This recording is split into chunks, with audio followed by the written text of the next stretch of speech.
making them totems that can never be crossed under any circumstances. Okay, so yesterday I had the opportunity to sit down with Thomas Sowell, and I wanted to bring that to you because it was really cool. Thomas Sowell is, of course, one of the foremost economists in America. He's a terrific thinker, and more importantly, Thomas Sowell is, I think, a real ethical guide for a lot of folks because he thinks about issues rationally. He has a brand new book out. I had a chance to sit down with him yesterday. Here's what it sounded like.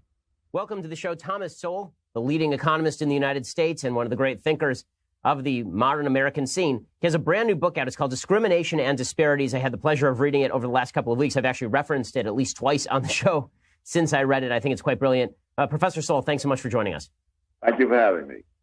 So let me start with what I think is the most important part of the book. You make an argument with regard to the definition of discrimination, because people tend to lump all sorts of discrimination together. You talk about discrimination 1, 1B, and discrimination 2. Can you just explain what those are and what the difference is between them?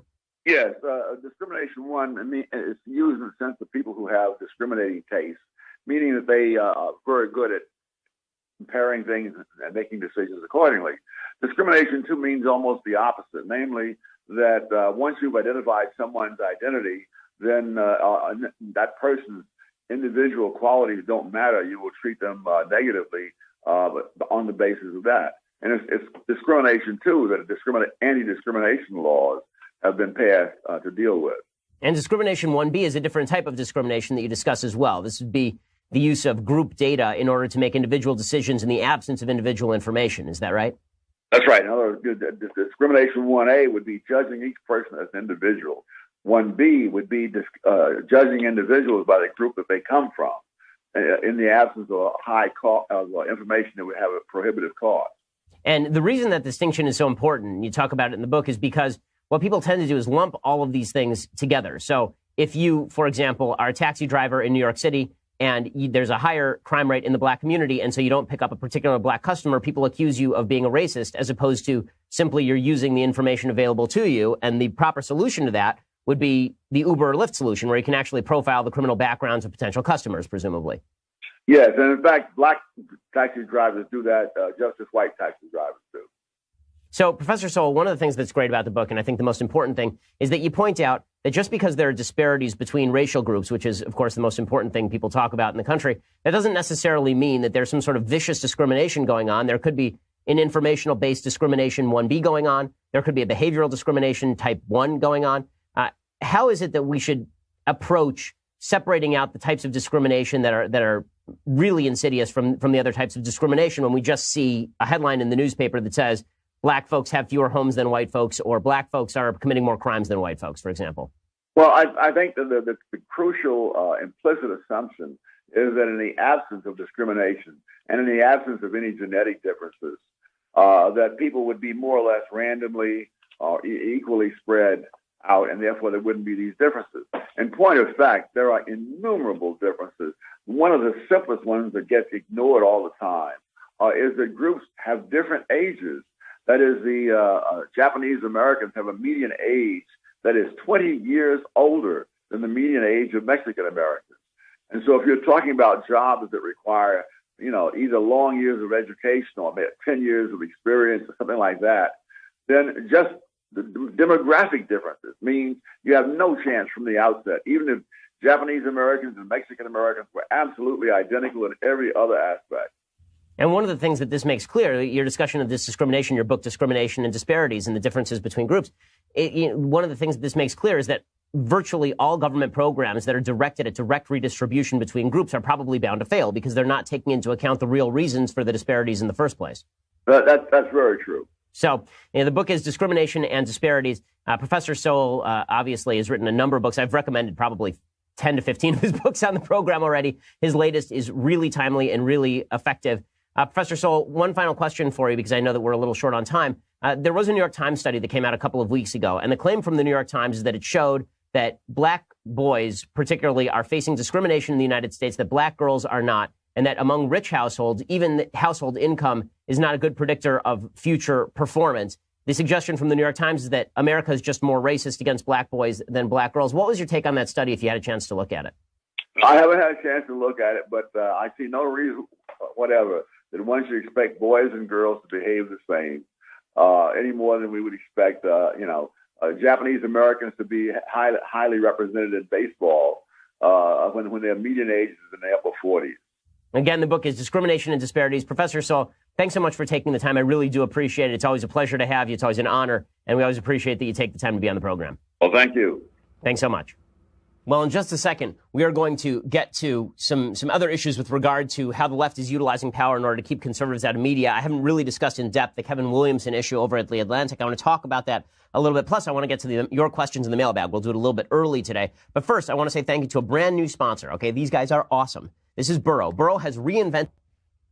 If the Laura Ingraham boycott is really more about politics than it is about decency or civility, which clearly it is. I mean, obviously, it's not about decency. It's not about civility. If it were, then everybody would be saying, okay, Laura shouldn't have said what she said, and David Hogg should not be saying what he says. And by the way, other folks should not be saying what they say. So I want to show you some video of an actor who is attacking Laura Ingraham.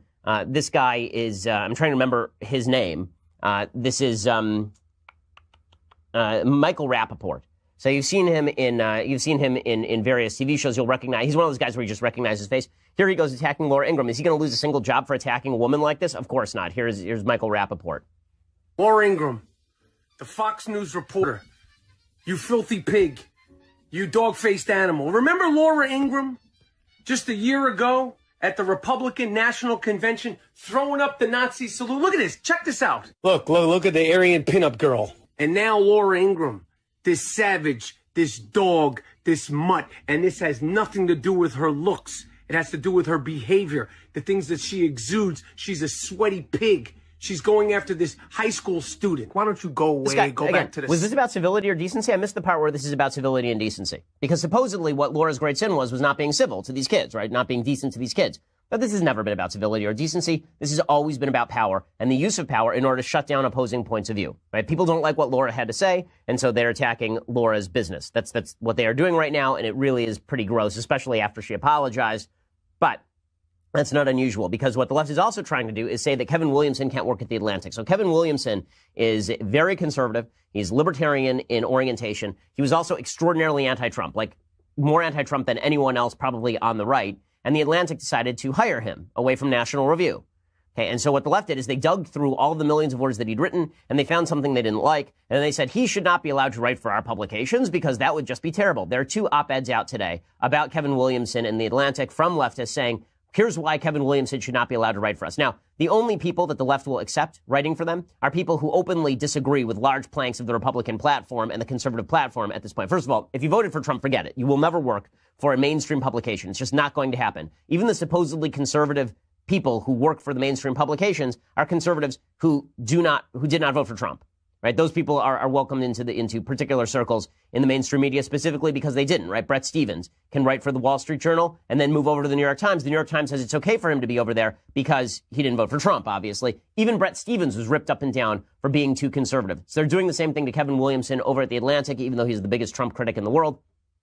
Michelle Goldberg, who writes for the New York Times, even though she's egregiously awful. I mean, all of her columns are just sheer garbage.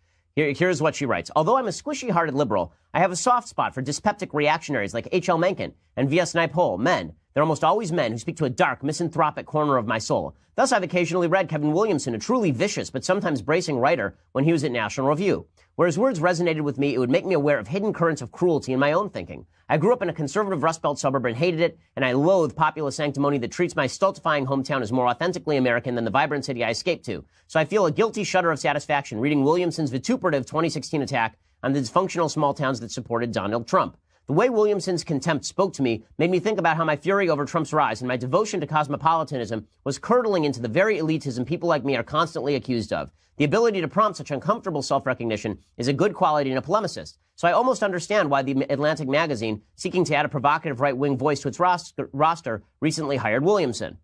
Okay, so in other words, she likes Williamson because she realizes that Williamson is evil, and when she reads Williamson and agrees with him, it's because she was realizing her own evil.